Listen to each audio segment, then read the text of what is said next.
Good morning and welcome to the Morning Sprint. It is Wednesday. Hump Day. We love it. We're halfway through the week. And we're bringing you the top stories of the day in a more conversational tone. Also, if you have any questions, comments, feedback, anything, put that in the comment section below and we will get to it at the end of the show with Jasmine.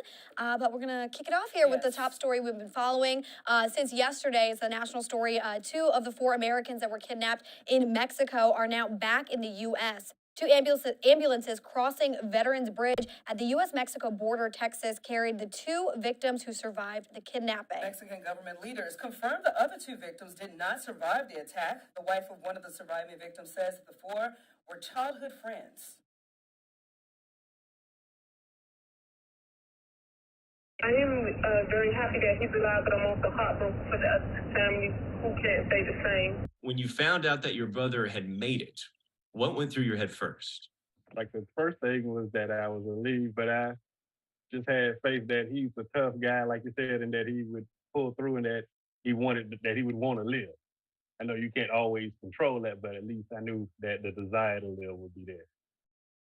And the FBI says the group went into Mexico for a cosmetic medical procedure, but the State Department issued a do not travel alert for that area. As always, we will have the full story for you on our website. Definitely. Now, back in your home, which we cover the local news as well, Montgomery County School Board, they're working on some safety measures right now, and they heard results from a safety survey for the first time. The survey was sent out in January and asked parents, students, and staff, which 3 safety measures they considered priority. The results show top priorities include installing locking doors on all classrooms, increasing school resource officer staffing to full-time positions, and installing a potential barricade system.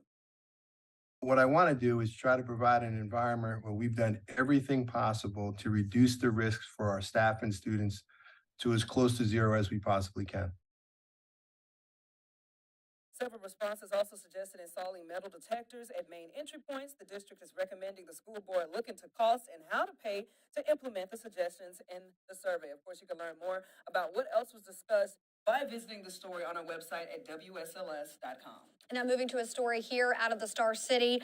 Some members of Roanoke's Gun Violence Prevention Commission are asking city council members to show them more support. This comes in the middle of an internal audit of the commission's spending. Last year, the commission had just over $1.5 million to give out, and one member of the commission addressed the council at this week's meeting. We need you to have our backs. We need you to understand that every time there is a gun incident in this city, our hearts bleed. This is extremely difficult and emotional work. Your loud and enduring support is crucial to our efforts. This council is responsible for every dollar of grant money that comes through. Yes. I mean, keep that in mind. You asked that auditor to look at the things that have been going on. It wasn't a personal attack at anybody, but we're responsible for that. I'm responsible for it. Every person here.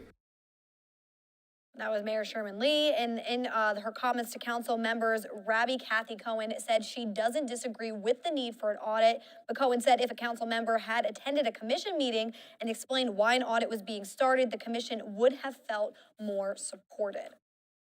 All right, so kind of here locally, and I would say worldwide as well. If you love you some TikTok, I don't have one. I don't have one You either. don't have No, one? sorry. Yeah, if you guys want to deal with some TikTok, unfortunately, there might be some issues coming to place. It says soon may be running out, at least in the U.S. A dozen Republican and Democrat senators have joined forces with a proposal that could ban the app, and others like it in the U.S. The proposed law doesn't specifically ban TikTok, but it would give the U.S. more powers, like a ban against foreign software deemed a national security risk by the Commerce Department. TikTok spokeswoman Brooke Otterwerber issued a statement that says a possible U.S. ban would have a, quote, considerable negative impact on the free speech rights of millions of Americans. TikTok's CEO is scheduled to testify at a House Energy and Commerce Committee later this month.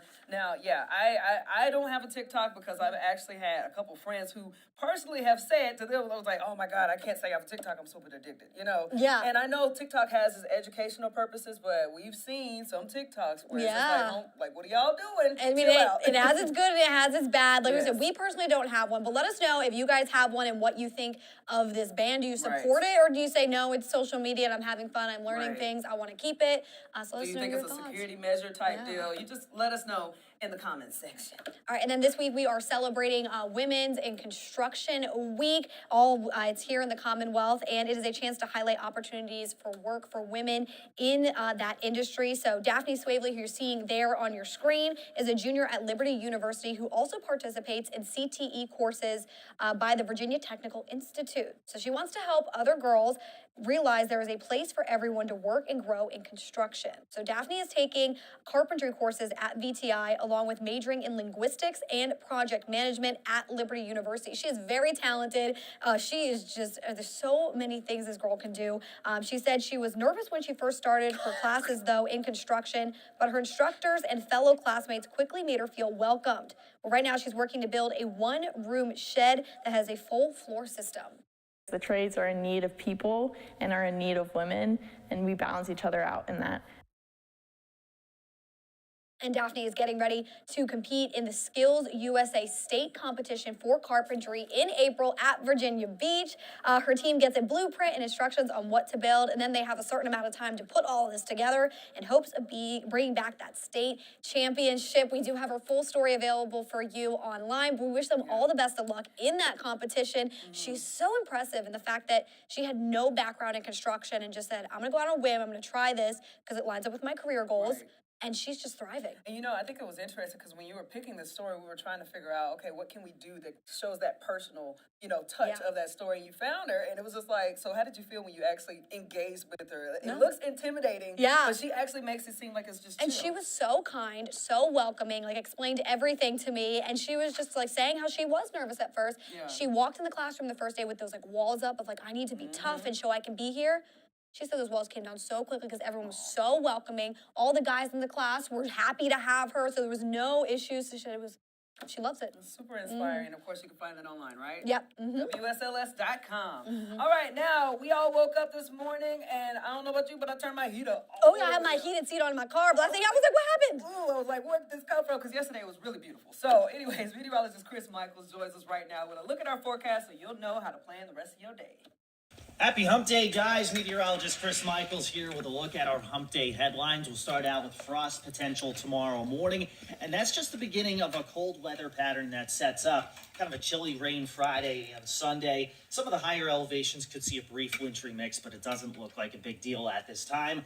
Much colder heading into next week. Looks like next Wednesday we stand the possibility of widespread 20s in the morning. So lots for us to keep track of. Hope you guys enjoy the rest of the sprint this morning with Daphne and Rebecca. And Brittany, I'm here too, but that's okay, Chris. It's fine. You never see. I'm always running around though, so fair to Chris because you never know where I'm gonna be. Yes, it's okay. Well, I tell you what, we got a really shocking story to bring you guys right now. Get this, an alligator. This is a bizarre thing. Okay, alligator was stolen from a Texas zoo 20 years ago.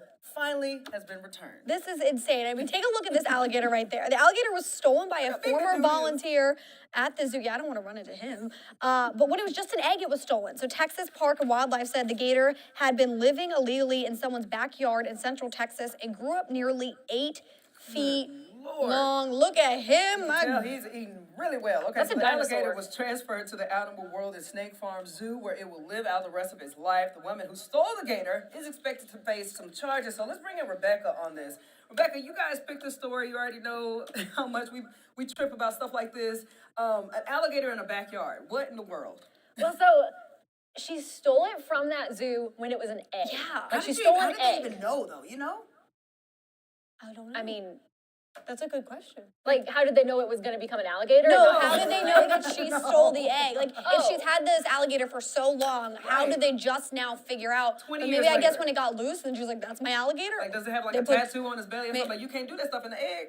You can't mark it in the egg. I don't know. You know what I'm saying? Okay, we're gonna let you finish. Okay, so go ahead. I did. She can't even think now. She put it back to us. It's back to us. But even let's know more. There's just so much to unpack here. Yeah, no, I mean, maybe they caught it and she was like, "Oh, Dad, I stole it." She's like, "Oh, that's mine." Oh, that? Well, yeah, That's like my she pet. admitted to it. Yeah, okay. Yeah, like maybe she was like, "Oh, like yeah, he was mine. He got out." But maybe he became like too much for her to take care of. Obviously, like Couldn't an have 8 foot any long. household pets because of it? Or But I will say though, That's sad. I feel like more and more of these stories are popping up because recently there was a story about it was either an alligator or a crocodile, forgive me, that was found in Central Park in New York Yeah. that was like in the almost pond? starving and they saved it. And then just the other day there was one found in Philly, I believe in Fairmount Park. So people I guess are taking these in as pets and then can't take care of them anymore. that's just. I mean, I mean, maybe they're thinking they're gonna stay like the little baby alligator size and can like live in a But even tank. then, that thing can just haul off and snatch a little knuckle off. Oh yeah, you well know? I think this is like this is like my a personal objection is like, is it gonna be like Florida where now they have like the python hunt every year because so many people like got snakes as when they were babies and then they just let them go? I have no idea. Let But us I know what you guys it's- are thinking yeah. on this. Let me know if you have any questions, your thoughts on these crazy stories. I know. Robert Irwin, come to the U.S. All right. If I just call want to Brittany. know that if I were to see something like that, I would be singing in panic. But speaking of singing, let's move over to The Voice. Okay, all right. Well, this season of The Voice now has an artist from right here in the Commonwealth. So got some local ties. Exactly. Virginia Beach singer goes by the name Magnus. Take a listen.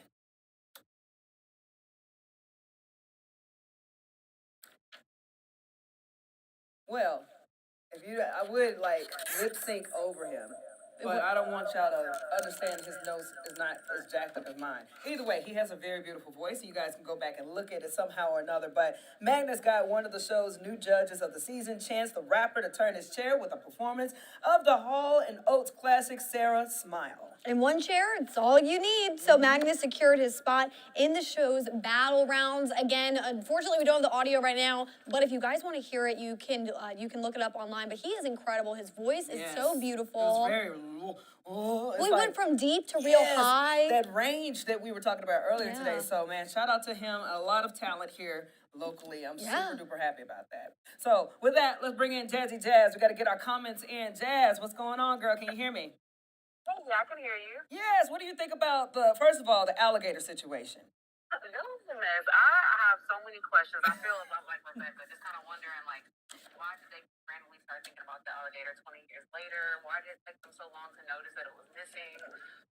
These are all. We have follow-ups. I have several questions. These are all fair points. And then what about The Voice? Knowing that we have local, like Virginia-based, deal with a competition that you wouldn't assume. You would automatically assume people in California or New York or stuff, and here it is right here.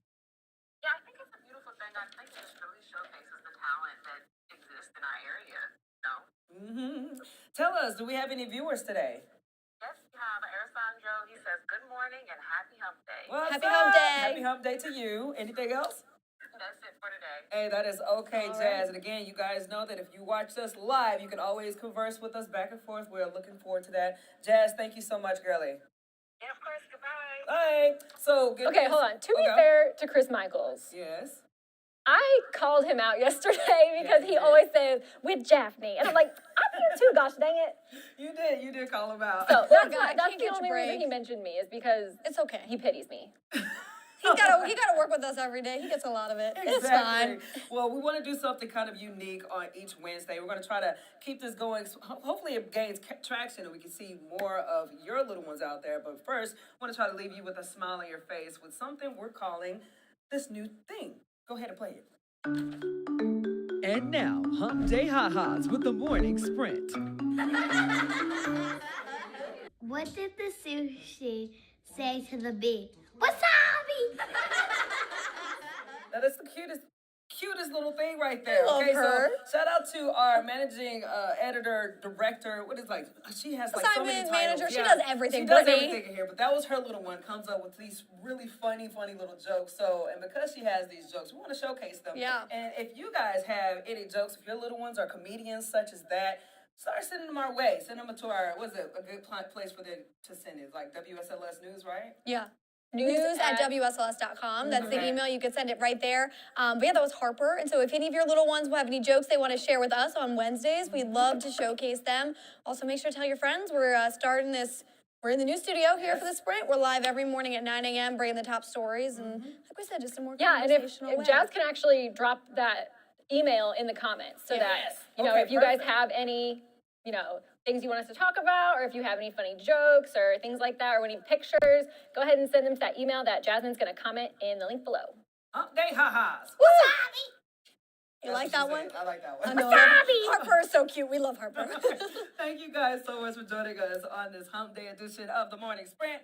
We're gonna pass it over to the regular news. I guess it starts at noon today. yeah, with So make Alyssa. sure you guys turn us on WSLS 10, and we'll be back here on the Morning Sprint tomorrow at 9. Don't miss it. Take care. Have a good one.